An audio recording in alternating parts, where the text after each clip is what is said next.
దేవాలయానికి వెళ్లగానే మనసు ప్రశాంతంగా మారుతుంది, భక్తి భావంతో పులకించిపోతుంది. ఇక పూజారి ఇచ్చే ప్రసాదంతో నోరు కాస్త తీయబడుతుంది.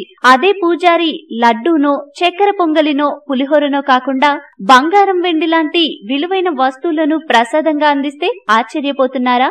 మీరు విన్నది నిజమే. మధ్యప్రదేశ్ లోని రత్లాం అనే నగరంలో ఉన్న మహాలక్ష్మి దేవాలయాన్ని సందర్శించిన భక్తులకు బంగారం, వెండిలతో పాటు నోట్ల కట్టలను కూడా ప్రసాదంగా ఇస్తున్నారట. దంతేరాస్ పండుగను పురస్కరించుకుని మహాలక్ష్మీదేవికి చాలా మంది భక్తులు కిలోల చొప్పున బంగారం, వెండి కడ్డీలు, వేల కోట్ల రూపాయలు కానుకగా సమర్పిస్తారంట. దంతేరాస్ నుండి దీపావళి వరకు ఈ ఆలయమంతా భక్తులతో కిక్కిరిసి ఉంటుందట. భక్తుల నుండి వచ్చిన విలువైన కానుకలను తిరిగి భక్తులకి ప్రసాదంగా పంచడం ఈ ఆలయం ప్రత్యేకత. దంతేరాస్ ముగిసిన మరుసటి రోజు నుండి బంగారం, వెండి లాంటి విలువైన వస్తువులను దేవీ దర్శనం చేసుకున్న భక్తులకు ప్రసాదంగా పంచిపెడుతుంటారు. ప్రసాదంగా తీసుకున్న ఈ వస్తువులను భక్తులు అలాగే తీసుకెళ్లి ఇంట్లో పూజ గదిలో ఉంచుతారట.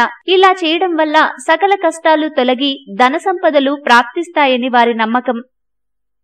ఈ వీడియో మీకు నచ్చితే లైక్ చేయండి, అందరికీ షేర్ చేయండి, కానీ సబ్స్క్రైబ్ చేయడం మాత్రం మర్చిపోకండి.